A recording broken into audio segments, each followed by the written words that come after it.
لا إله إلا الله محمد رسول الله لا إله إلا الله محمد رسول الله أنفسنا ومن سيئات أعمالنا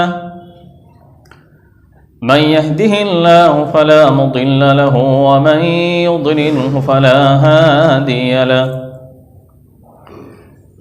ونشهد أن لا إله إلا الله وحده لا شريك له ونشهد أن سيدنا وحبيبنا ومولانا محمدا عبده ورسوله صلى الله تعالى عليه وعلى آله وسلم تسليما كثيرا كثيرا أما بعد فأعوذ بالله من الشيطان الرجيم بسم الله الرحمن الرحيم وما هذه الحياة الدنيا إلا لهو ولعب وقال النبي صلى الله عليه وسلم اغتنم خمسا قبل خمس أو كما قال عليه الصلاة والتسليم صدق الله العظيم وصدق رسوله النبي الكريم محترم دوستو عزیزو، اللہ رب العزت نے زندگی ایک بہت بڑی نعمت ہمیں دے رکھی ہے۔ زندگی کا مل جانا یہ اللہ کی بہت بڑی نعمت ہے اور امانت بھی ہے۔ اللہ کے حبیب علیہ السلام کے خدمت میں ایک صاحب آئے، عرض کیا یا رسول اللہ صلی اللہ علیہ وسلم کچھ نصیحت فرمائیے۔ اللہ کے حبیب علیہ السلام نے اس موقع پر جو نصیحت فرمائے اس میں فرمایا اغتنم خمسا قبل خمس، 5 چیزوں کو 5 چیزوں سے پہلے غنیمت سمجھو، اس کی قدر جان لو، اس کا صحیح استعمال کر لو۔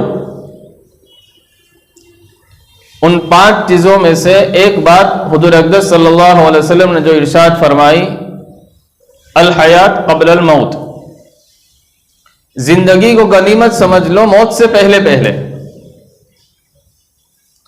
یہ زندگی ایک نعمت ہے، پانی کا پرپوٹا ہے، جیسے پانی میں پرپوٹا ہوتا ہے، کب پھٹ جائے کسی کو پتا نہیں۔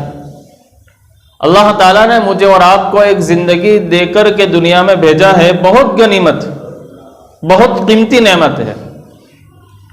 میں نے پچھلی جمعہ کو بتایا تھا کہ انسان ایک جگہ سے ایک عالم سے دوسرے عالم میں منتقل ہوتے رہتا ہے۔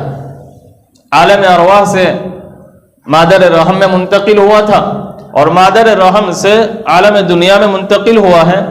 اس عالم سے پھر اس کو جانا ہے عالم برزخ میں، اور عالم برزخ کے بعد عالم حشر و نصر میں، اور اس کے بعد یا تو جنت میں یا جہنم میں۔ ان تمام عالم میں سے سب سے امپورٹنٹ عالم اگر انسان کے لیے ہے تو عالم یہ دنیا کا عالم ہے۔ آگے کے سارے عالم کے مراحل طے کرنے کے لیے انسان کے یہ دنیا کا عالم بڑا امپورٹنٹ، بڑا اہمیت کا حامل ہے۔ اس لیے اللہ کے حبیب علیہ السلام نے فرمایا کہ زندگی کو موت سے پہلے غنیمت سمجھ لو۔ دنیا میں جو انسان آیا ہے جانے کے لیے آیا ہے، کب جائے گا کسی کو علم نہیں۔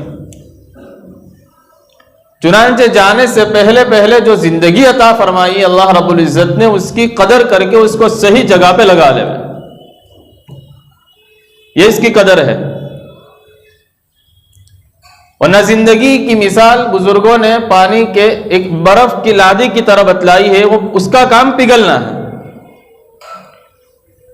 ہم ہیپی نیو ایئر کرتے ہیں، لیکن یہ ہیپی نیو ایئر کرنے والوں کو کیا پتا کہ ان کی زندگی کے کتنے ایئرز ختم ہو چکے، زندگی کی کتنی سانسیں ختم ہو چکی، اب وہ دوبارہ واپس آنے والی نہیں۔ یہ خوشی کا موقع یا فنکشن منانے کا، جشن کرنے کا یہ موقع نہیں، بلکہ خود احتسابی کا موقع ہے، اپنی پچھلی زندگی کا حساب لینے کا موقع ہے، آئندہ زندگی کے لیے نئے عزائم کرنے کا موقع ہے کہ آج تک کی میری زندگی میرے رب نے جس مقصد کے لیے مجھے دی تھی اس مقصد پہ میں کھرا اترا ہوں یا نہیں. تاجر لوگ ہیں، دکان بند کرنے کے موقع پر غلے کا حساب کرتے ہیں، آج کتنا غلہ ہوا، آج کی آمدنی کیا ہوئی، اور اینڈ آف منتھ پر، مہینے کے اختتام پر آدمی پورا حساب لگاتا ہے، کتنا مال کس سے لیا تھا اور کتنی گراہکی ہوئی، غلہ کتنا ہوا، کس کو کیا دینا ہے، میرے پاس کیا بچت بچتی ہے، نفع کتنا ہوا، پروفٹ میں ہوں یا لوس میں ہوں، حساب لگاتا ہے. اور یہ ضروری ہے. جیسے ایک تاجر دن کے ختم ہونے پر یا مہینے کے ختم ہونے پر یا سال کے اینڈنگ پر اپنی تجارت کا حساب لیتا ہے اور یہ اس کے لیے ضروری ہے، ویسے ہی ہمارے لیے یہ ہر موڑ زندگی کا حساب لینے کا موڑ ہے. میں نے میری پچھلی زندگی میں اپنے رب کو راضی کرنے والے کتنے اعمال کیے، اگر ہوئے ہیں تو اس پر اللہ کا شکر ادا کرے کہ کوئی نیکی بغیر توفیق الہی کے نہیں ہوتی، اور اگر نافرمانیاں ہوئی ہیں تو اللہ کے سامنے رجوع ہو، توبہ کرے اور آئندہ کے لیے عزائم کرے کہ اللہ کو راضی کرنے والے اعمال کرنے کی تو کوشش کریں گے. یہ موقع ہے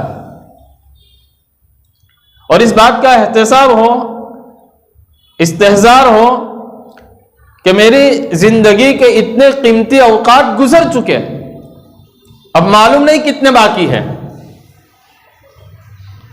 انسان کی زندگی کچھ سانسوں کا مجموعہ ہے، اس میں سے آج تک کی زندگی کے سانس ختم ہو چکی، اب دوبارہ وہ سانسیں باقی واپس آنے والی نہیں.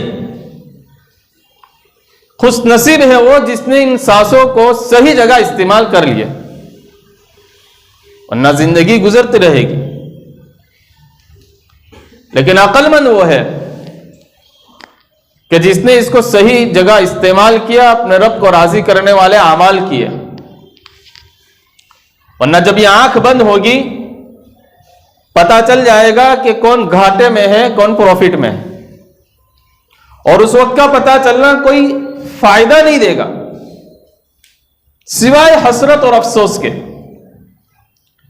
بزرگان دین اس کی مثال دیتے ہیں کہ ایک دیہاتی گاؤڑیا شہر کے اندر روزگار کے لیے آیا، اس نے برف کی لادی اٹھائی، اپنے تھیلے پہ رکھی، لاری پہ لگی اور اس برف کو بیچنے کے لیے اس نے تجارت شروع کی. گاؤں کا رہنے والا تھا، بھولا بھالا آدمی تھا، کبھی شہر کی چمک دمک دیکھی نہیں تھی.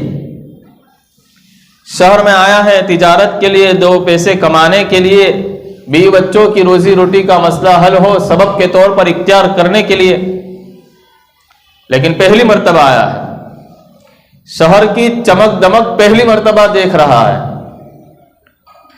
اب وہ برف کی لادی لے کر کے بیچنے کے لیے نکلا ہے، راستے میں کسی جگہ تماشا ہو رہا ہے. اب وہ تماشا دیکھنے کے لیے پہلی مرتبہ تھا، دل بہلانے کے لیے تماشا دیکھنے کھڑا ہو گیا. فرمایا کہ یہ تماشا دیکھنے میں اتنا مشغول رہا کہ اسے پتا نہیں کہ اس کی جو لادی ہے برف کی وہ پوری پگھل گئی. جب تماشا ختم ہوا اس نے لادی دیکھی، اپنی لاہری کی طرف نظر لوٹا کر دیکھا تو جو پونجی تھی، جو سرمایہ تھا، جس مقصد کے لیے نکلا تھا، وہ ضائع ہو چکا تھا. اب یہ بیوی بچوں کے لیے کیا سامان خرید کر لے جاتا، جو موڑی تھی، جو رسول مال تھا، وہی نہیں رہا. اس کے بالمقابل دوسرا شخص سمجھدار تھا، برف کی لادی لے کر نکلا اور وہ تماشا دیکھنے میں مشغول نہیں ہوا، اپنے کام کے اندر دل لگا کر رکھا. جس مقصد کے لیے نکلا تھا اس مقصد کو، اس ٹارگیٹ کو پورا کیا. منافع بھی ہوا، دو پیسے جمع بھی ہوئے اور بیوی بچوں کے لیے کچھ سامان لے کر بھی گیا. بس یہ زندگی ہے. جس نے اللہ کی دی ہوئی یہ نعمت زندگی کی، اس کا مقصد جان کر، اس کو راضی کرنے والے اعمال بنا کر کے یہاں سے جب رخصت ہوا تو بہت کچھ ساتھ میں لے کر کے گیا، اور اس کے بالمقابل جو اس دنیا کی چمک دمک کے اندر لگ گیا اور اپنے رب کے بھیجے ہوئے جس مقصد کے تحت بھیجا تھا وہ فراموش کر دیا، اور دنیا کی چمک دمک کے اندر دنیاوی مشغلے کے اندر مشغول رہا، کہا کہ لوس میں ہے، گھاٹے میں ہے۔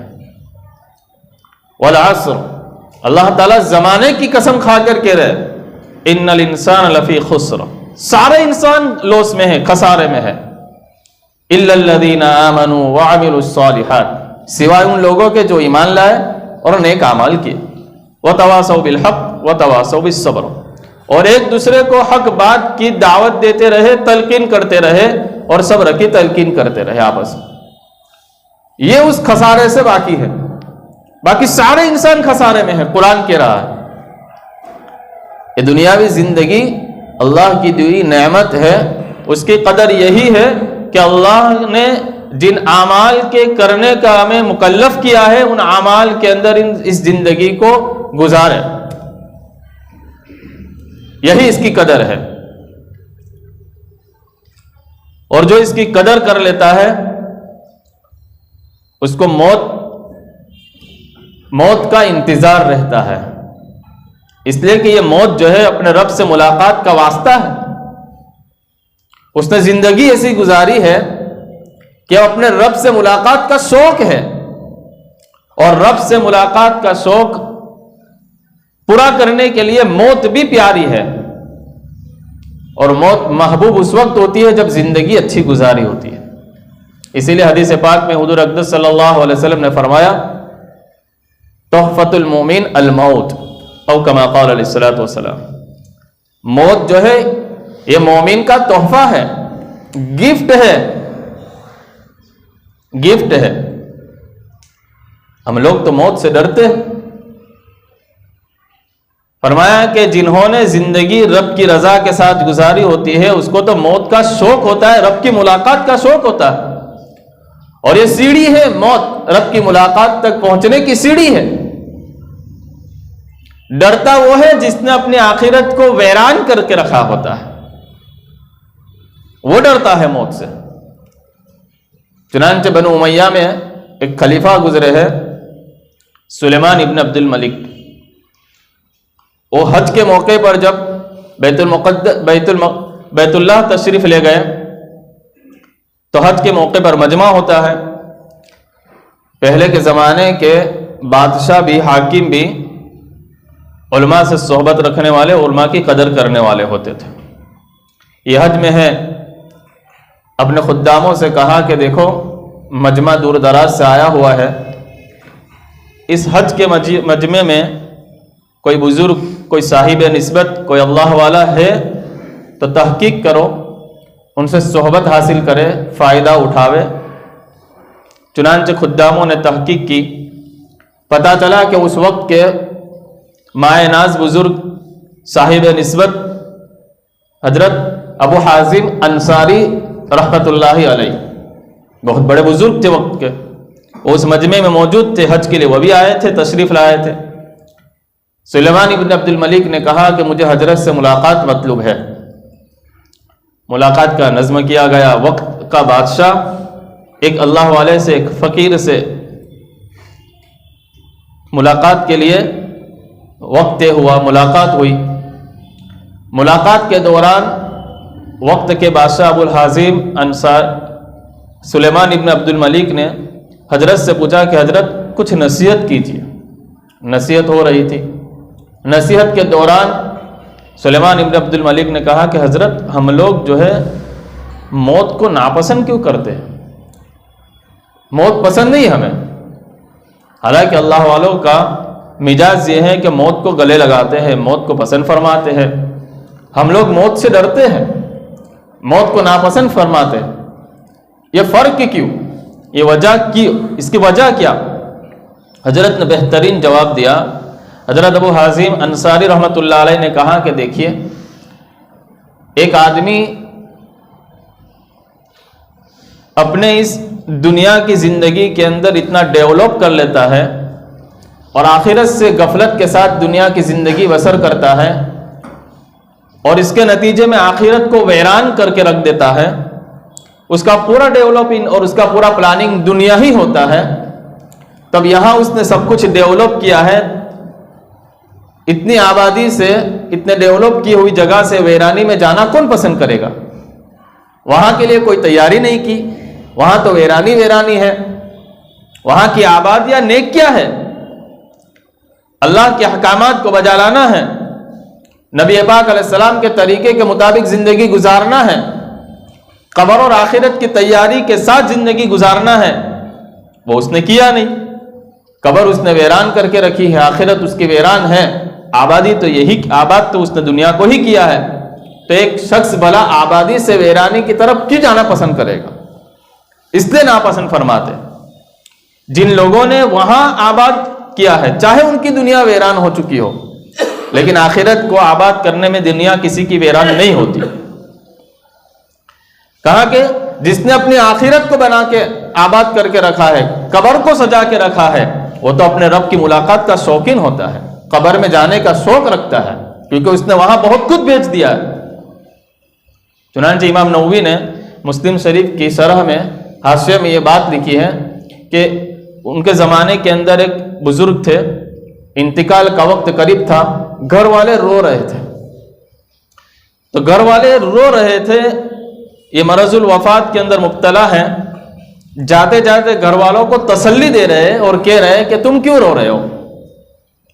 میں تو پچھلے 30 سال سے موت کا انتظار کرتا تھا، اب جو آ گئی ہے تو میں گلے لگاؤں گا، تم کیوں روتے ہو؟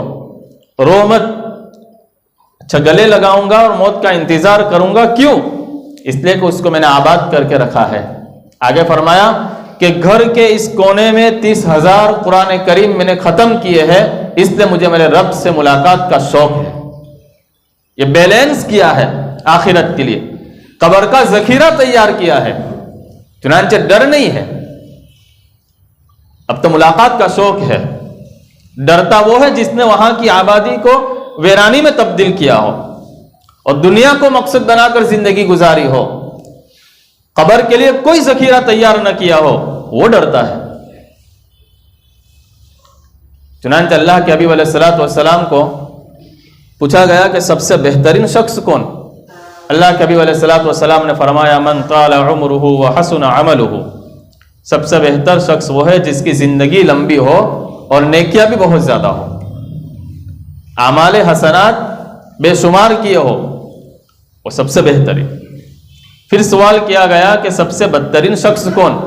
حضور نے فرمایا من طال عمرہ وساء عملہ، کہ جس کی عمر تو لمبی ہو لیکن برائیاں ہی نافرمانہ ہی کی ہو، اور سب سے بدتر۔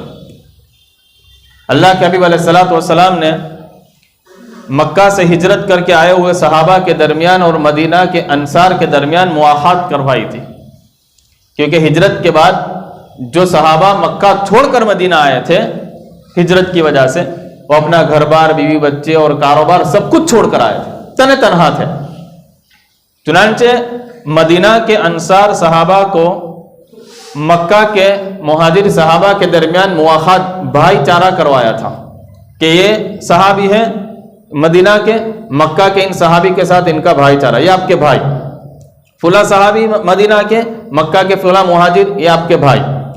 اور وہ مواخات کا معاملہ کرنے کے بعد وہ بھائیوں کی طرح رہتے تھے، اپنی جائیداد اور پراپرٹی میں ان کا حصہ، کاروبار کرتے ہیں ان کا حصہ۔ چنانچہ مواخات کا معاملہ کروایا تھا،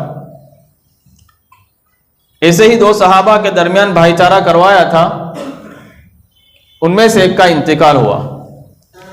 حضور پاک علیہ الصلوۃ والسلام جنازے کی نماز ہوئی، صحابہ رخصت ہوئے، کچھ عرصے کے بعد ان کے بھائی جن کا مواخات جن سے کروایا تھا ان کا بھی انتقال ہو گیا۔ اللہ کے حبیب علیہ الصلوۃ والسلام نے جنازے کی نماز پڑھائی، صحابہ موجود تھے، مجمع تھا صحابہ کا۔ نماز کے بعد حضور نے صحابہ سے دریافت کیا کہ تم نے کیا کیا ان کے بارے میں؟ صحابہ آپس میں کچھ تذکرہ کر رہے تھے، بات چیت کر رہے تھے۔ کہا کہ تم کیا سوچتے ہو مرحوم کے بارے میں؟ کہا کہ حضور ہم تو دعا کر رہے ہیں۔ فرمایا کہ کیا دعا کی؟ کہا کہ یا اللہ اس مرحوم کی پر رحم فرما، ان کی مغفرت فرما اور جنت میں ان کے بھائی کے ساتھ ان کو ملا دے۔ ایک عرصے کے پہلے جو ان کے بھائی کا انتقال ہوا وہ بھی بڑے نیک تھے، کہا کہ جنت میں ان کا مقام ان کے بھائی کے ساتھ کر دے، ان کو ملا دے، یہ دعا کی۔ اللہ کے حبیب علیہ الصلوۃ والسلام نے فرمایا کہ ان کے انتقال کے بعد جو زندگی ان کو ملی اس عرصے میں انہوں نے نمازیں پڑھی، روزے رکھے، نیک اعمال کیے۔ ان کا کیا؟ ان کا تو ایک عرصے سے پہلے انتقال ہو چکا، اس کے بعد یہ زندہ رہے اور بہت ساری ڈھیر ساری نیکیاں کی، اور نیکیوں کا بدلہ ان کو ملنا ہے۔ چنانچہ دونوں بھائیوں کے درمیان زمین آسمان کا فرق ہے، یہ نہیں مل سکتے درجے کے۔ ان کا مقام، ان کا درجہ اور ان کے درجے کے درمیان زمین آسمان کا فرق ہو گیا نیکیوں کی وجہ سے۔ چنانچہ جس کو عمر لمبی ملی اور نیکیاں زیادہ کی، حضور فرماتے ہیں سب سے بہتر ہے۔ یہ دنیا کی زندگی اللہ تعالیٰ کی دی ہوئی نعمت ہے، اس نعمت کا صحیح معنی میں استعمال یا اس کی قدر ہے۔ اللہ کی رضا کے کاموں کے اندر، حضور پاک علیہ السلام کے طریقوں کے اندر ہماری زندگی گزرتی ہے تو فرمایا کہ کامیاب ہے یہ مومن، ورنہ سال تو ختم ہو گئے، نئے سال شروع بھی ہو گئے، لیکن ہم نے اپنی پچھلے سال کی زندگی کے اندر خدا کو راضی کرنے والے کتنے اعمال کیا، یہ احتساب اصل ہے۔ جشن منانے کے لیے نیا سال نہیں ہوتا، پچھلی زندگی کا حساب کرنے کے لیے نیا سال ہوتا ہے، ورنہ یہ تو غیروں کا طریقہ ہے۔ اور ویسے بھی ایمان والوں کا نیا سال تو محرم سے شروع ہوتا ہے۔ جب وہاں کوئی جشن منانے کا رواج نہیں تو یہ تو یہودیوں کا، عیسائیوں کا ایجاد کرتا ہے، یہاں کیسے جواز ہوگا؟ چنانچہ ایسے کاموں سے ہم بچے اور اس میں شرکت کرنے سے بھی بچے۔ اللہ کے حبیب علیہ الصلوۃ والسلام کی ایک روایت میں ارشاد ہے کہ اگر کسی نے کوئی غلط کام کرتے ہوئے دیکھا، منکر دیکھا، اللہ کو ناراض کرنے والا عمل ہو رہا ہے دیکھا، چاہے وہ نہیں کر رہا لیکن وہ اس میں شامل ہو گیا، تو فرمایا کہ اللہ کا عذاب اس پر بھی آئے گا۔ چنانچہ ایمان کی درجوں میں سے جو روایت میں آتا ہے فرمایا کہ سب سے بڑا ہوا درجہ وہ ہے کہ آدمی اگر کوئی غلط کام کرتے ہوئے دیکھ رہا ہے تو اپنے ہاتھ سے روکے اس کو، طاقت اتنی ہے تو، اتنی طاقت نہیں ہے زبان سے روکے، اور اگر اتنی بھی طاقت نہیں ہے تو دل میں برا مانے کہ یہ غلط ہو رہا ہے، وہاں سے ہٹ جائے۔ نہ ہاتھ سے روک سکتا ہے نہ زبان سے روک سکتا ہے، تو دل سے برا مان کر اس جگہ سے ہٹ جائے اور سمجھے دل سے برا مانے کہ یہ غلط کر رہے، اللہ کو ناراض کرنے والا کام کر رہے۔ اگر اتنا بھی نہیں ہوتا تو فرمایا کہ ایمان کا یہ آخری درجہ ہے۔ اگر ہم دیکھنے کے بہانے سے شرکت کرے، ہم تھوڑی کرتے، صرف چکر لگانے گئے تھے، دیکھ لے کیا ہوتا ہے کیا کرتے ہیں، فرمایا کہ ہم ان کے معاون بن گئے، ان کا تعاون کیا ہم نے۔ ان کا مقصد تو یہی تھا کہ بھیڑ جمع ہو، ہم اس کا حصہ بن گئے۔ ہم ایسے جشن میں شرکت کرنے سے بچے، اپنی نسلوں کو بچائے اور دین کی باتوں کو سمجھائے کہ دین کے خلاف ہے، غیروں کا طریقہ ہے، اللہ کو ناراض کرنے والے عمل ہے۔ ہمارا نیا سال محرم میں شروع ہو چکا ہے، وہاں ہم نے جب یہ جشن منانے کی اجازت شریعت نے نہیں دی تو غیروں کے طریقے میں ہم کہاں اجازت دے سکتے؟ بلکہ حضرت تھانوی تو فرماتے ہیں کہ محترم لوگوں کا نیا سال تو محرم سے شروع ہو چکا ہے، محترم لوگوں کا نیا سال محرم سے شروع ہو جاتا ہے، ہمارا تو محرم سے شروع ہو چکا ہے۔ یہ تو انگریزوں کا طریقہ ہے، غیروں کا طریقہ ہے، عیسائیوں کا طریقہ ہے۔ ہم اس کے جشن کے اندر ہرگز شرکت نہ کریں اور ہیپی نیو ایئر کے اندر کہنے میں بھی ہم شامل نہ ہوں، اس میں بھی ہم شامل نہ ہوں، علماء اجازت نہیں دیتے۔ غیروں کی مشابہت بڑی خطرناک چیز ہے، حضور نے فرمایا من تشبہ بقوم، جس نے غیروں کی مشابہت اختیار کی کل قیامت کے دن اللہ تعالیٰ اس کا حشر ان کے ساتھ کریں گے۔ اگر ہم چاہتے ہیں کہ ہمارا خاتمہ ایمان پر ہو تو ہم اعمال بھی ایمان والے کریں۔ اس لیے حضور پاک علیہ السلام نے فرمایا کہ جیسی زندگی گزارو گے ویسی موت آئیں گی۔ اور جیسی موت آئے گی کل قیامت کے دن قبر سے ایسے اٹھائے جاؤں گے. یہ مفتی ذاکر صاحب پڑھاتے زندگی بھر کا مشغلہ یہ تھا کہ دین کی خدمت، تدریس، تعلیم. 24 سال ایک ادارے میں پڑھایا. کتنی استقامت. اور آپ لوگ جانتے ہیں علماء کی تنخواہ کا معیار کیا ہوتا ہے. وہ اتنی استقامت والی ہوتی ہے علماء کی تنخواہ کہ کبھی بڑھتی نہیں، اڈگ ہوتی ہے، اڈگ. گھر بار کو چھوڑ کر، رشتہ داروں کو چھوڑ کر، شہر سے دور رہ کر کے اللہ کی دین کی خدمت کے لیے زندگی نکال دی. اللہ کو وہ زندگی بھی کتنی پسند آئی کہ اسی مشغلے میں اللہ نے اٹھا لیا. چنانچہ ہم چاہتے ہیں کہ ہم اپنے رب کے محبوب بندے بن کر زندگی گزاریں تو اپنے رب کے بتائے ہوئے طریقوں کے ساتھ زندگی گزاریں. موت ایمان پر انشاءاللہ آئے گی. جیسی زندگی گزرے گی ویسی موت آئے گی. اللہ تعالی ہمیں ایمانیات کے مطابق زندگی گزارنے کی توفیق نصیب فرمائے اور غیروں کے طریقے سے اجتناب کی توفیق نصیب فرمائے. آمین. وآخر الدعوانا الحمدللہ.